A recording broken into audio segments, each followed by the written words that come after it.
నమః. హరి ఓం. శ్రీ మహాగణాధిపతయే నమః. శ్రీ మహాసరస్వత్యై నమః. శ్రీ గురుభ్యో నమః. హరి ఓం. రామగుణాభిరామ రఘురామ పరాక్రమ భీమ జానకీ రామ ప్రపన్న రామ బుధరంజిత నామ సుధామ రామ శ్రీరామ దురంత దుర్భర విరామ నిష్కామయటంచు భక్తి మనసా గురుపాదములాశ్రయింపుమా. ముదమున పారిజాత తరుమూలమునందు అతి సూక్ష్మరూపుడై హృది రఘువీరునామమును ఎప్పుడు చెప్పెను చుచు రామ భక్తులను బదలక బ్రోచుచుండు.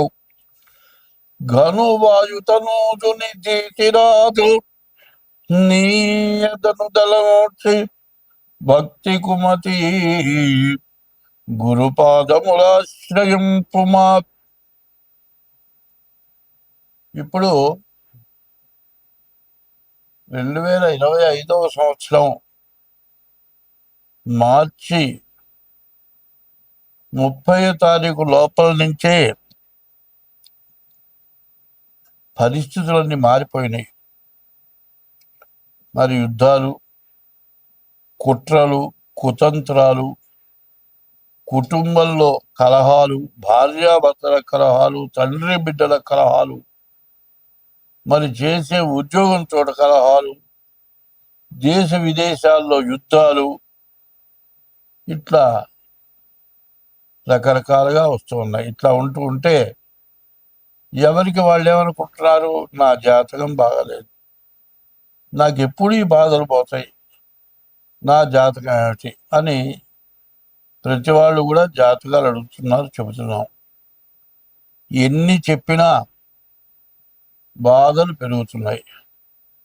ఈ బాధలు ఎందుకు వస్తున్నాయి, ఎట్లా వస్తున్నాయి అనేది నేను ముందుగానే జనవరి నెలలోనే చెప్పాను.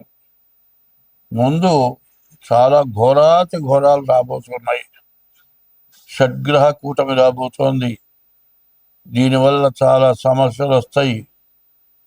ఈ సంవత్సరం పాపగ్రహాల యొక్క అధికారం ఎక్కువగా ఉన్నది.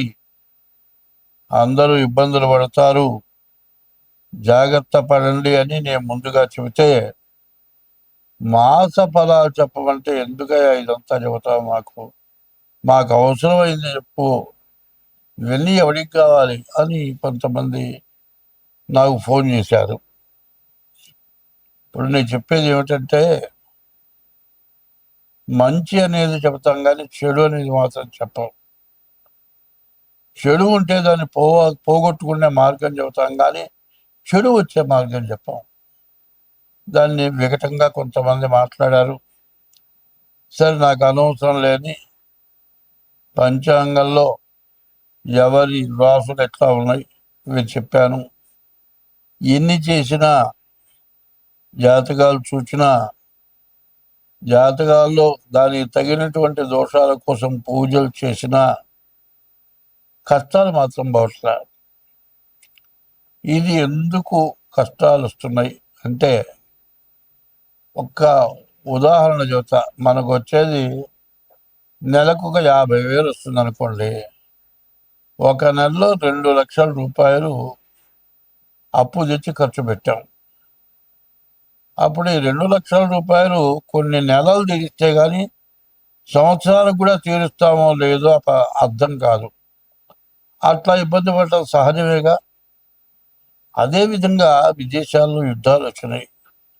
ఆ యుద్ధాలు వచ్చినప్పుడు ఏమైంది, విపరీతమైన ఖర్చు వచ్చింది. అన్ని దేశాలు సహకారం చేసినాయి. అందువల్ల ప్రతి వస్తువు మీద విపరీతమైన రేట్లు పెరిగినాయి. ఈ రేట్లు పెరిగితే అందరికీ అది అవసరం, ఇబ్బంది అయింది. ఇప్పుడు గ్యాస్ పెరుగుతోంది, అట్లాగే పెట్రోల్ పెరుగుతోంది, డీజిల్ పెరుగుతోంది, మరి కరెంటు బండ్లు వచ్చినాయి, కరెంటు కూడా పెరుగుతోంది.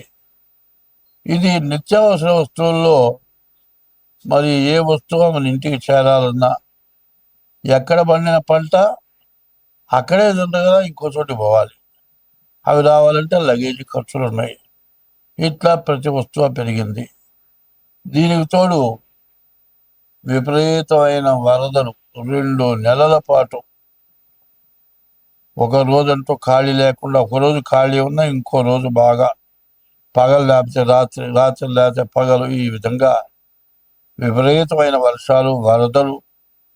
దీనివల్ల బీభత్సం అంతా కుళ్ళిపోయి కొన్ని జీవరాశులు నీళ్ళల్లో పడి చచ్చిపోయి, నదులు పొంగిపోయి, దీనివల్ల రకరకాలైన వ్యాధులు వచ్చి దోమకాటు పెరిగి మరి తిండి వరకే కష్టంగా ఉంది. ఇప్పుడు ప్రైవేటుగా పని చేసుకునే వాళ్ళు ఉన్నారు. బజార్లో బండి పెట్టి టిఫిన్ బండి వేస్తాడు.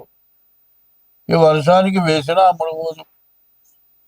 అమ్ముడు పోతేనే అసలు కూడా జాలదు, మొత్తం అమ్ముడు పోవట్లేదు, మొత్తం దిబ్బలో బారేసుకుంటున్నారు. ఇట్లా కొంత నష్టం జరుగుతుంది కాదండి. ఎక్కడో టిఫిన్ చేస్తే ఎవడికో వాంతులో విరోచనాలు వచ్చినాయి, బలంతో టిఫిన్ చేస్తే వచ్చిందని ఎప్పటికైనా మొత్తం బంద్, హోటల్తో సహా బంద్. ఇట్లా అయితే ఏమవుతుంది? డాక్టర్లు ఏం చెబుతున్నారు? వండింది వండినట్లు ఇంట్లోనే వేడి ఆహారం తినండి, కాచిన నీళ్లు తాగండి చెబుతూ ఉంటే, తిండి తింటే ఖర్చు కంటే వ్యాధికి ఎక్కువ ఖర్చు అవుతుంది. ఇంటి యజమానికి వ్యాధి వస్తే వాడి ఇంట్లో కూర్చుంటే వాడి సంపాదన లేకపోతే ఇంకా ఖర్చు పెరుగుతుంది. ఇట్లా రకరకాలైన బాధలు పడ్డాం. ఇవన్నీ ఎందుకు వచ్చినాయంటే, మనకు ఒక్క దుర్గుణం ఉంది. మనకంటే పైవాడిని చూసి మనం ఎట్లా బాగుపడతాం, వాడికంటే మనం ముందుకు ఎట్లా పెడతాం, ఇదొక ఆలోచన. అనుకుంటే అయ్యే పనే కాదు. ఎవడైనా సరే బాగుండాలి అనుకుంటే మనకంటే తక్కువ వాడిని చూసి, అయ్యో వాడికంటే మనం బాగున్నాం, మనం ఎంతుంటే ఒక పూటన వాడి పెడదాం అనే ఉద్దేశం మనకు కావాలి. ఇప్పుడు అట్లా లేదు. ప్రతి వాడికి మనకంటే ఎక్కువగా ఉన్న వాళ్ళలాగా మనం కావాలి. మనం ఎక్కువ సంపాదించుకోవాలి, బాగా ముందుకెళ్ళాలి. ఇట్లాంటి కోరిక వల్ల అందరూ నష్టపడుతున్నారు. అదే కాదు, ఒక ఉద్యోగి ఉన్నాడు, ఒక పెద్ద కంపెనీ ఏదో వ్యాపార సంస్థలో పనిచేస్తున్నాడు గుమస్తా. వాడికి నెల జీతం మొత్తం ఇవ్వరు.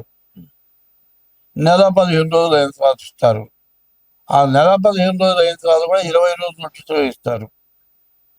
పోయిన నెల 15 రోజులు, ఈ నెల 15 రోజులు, 30 రోజులు జీతం ఆపుకుంటాడు. ఇట్లా జీతం ఆపుతూ ఆపుతూ ఆపుతూ ఒక 4 నెలలు, 5 నెలలు, 6 నెలలు జీతం ఆపుతాడు. తీరా జీతం ఇవ్వయా, నీ ఇష్టమైతే 2025వ సంవత్సరం అక్టోబర్ నెల, మరి కర్కాటక రాశి. ఈ కర్కాటక రాశిని చెప్పాలంటే ఎంతో మంచి కర్కాటక రాశి. ఈ కర్కాటక రాశికి ఎవరు శత్రువులు ఉండరు. అందరికీ సహాయం చేయాలనుకుంటారు, అందరితో కలిసి బతకాలనుకుంటారు. అడుక్కు తినే వాడిని కూడా హీనంగా చూడరు. అందరితో మంచిగా బతికే మనస్తత్వం ఉంటుంది. వీళ్ళ మంచే వీళ్ళని నాశనం చేస్తుంది. ఇప్పుడున్న పరిస్థితి అది. నీ మంచితనం, నీకే పరిస్థితి ఎట్టా ఉంది, నువ్వు బాగున్నావా అని అడుగుతూ, నీకేమన్నా కావాలా ఇట్లా అడుగుతూ, అవతల వాళ్ళని కష్టపెట్టకుండా వాళ్ళ బాధలు తీరుద్దామని ఎప్పుడైతే వీళ్ళు అనుకుంటారో వీళ్ళని వాడు సర్వనాశనం చేస్తారు. ఇప్పుడు ఉంటున్న పరిస్థితి అది. ఈ కర్కాటక రాశికి వచ్చేప్పటికల్లా మరి మార్చి 30 దాకా కూడా శని అస్తమంలో ఉన్నాడు. నవమానికి వచ్చాడని పేరే కానీ ఈ నవమానికి వచ్చిన శని వక్రించి మరి కుంభంలో, మీనంలో ఉండేటువంటి ఫలితాలు చూపిస్తూ ఉన్నాడు. కాబట్టి ఈ కర్కాటక రాశి బాధలు చెప్పడానికి వీలుగా అన్నటువంటి పరిస్థితులు పూర్తిగా కనబడుతూ ఉన్నాయి. కాబట్టి ఎంత జాగ్రత్త పడితే అంత మంచిది. ఇవాళ నేను బాగున్నాను, బాగానే కనబడుతుంది. మరి నేరేడు పండ్లు చూస్తే పైన నిగరగలాడుతుంది, అద్దంలో చూసినట్టుగా కనబడుతుంది. మేడి పండ్లు చూడ మీద నల్లగా నుండు, పొట్ట విచ్చి చూడ పురుగులుండు. అది పగలదీసి చూస్తే లోపల పురుగులుంటాయి.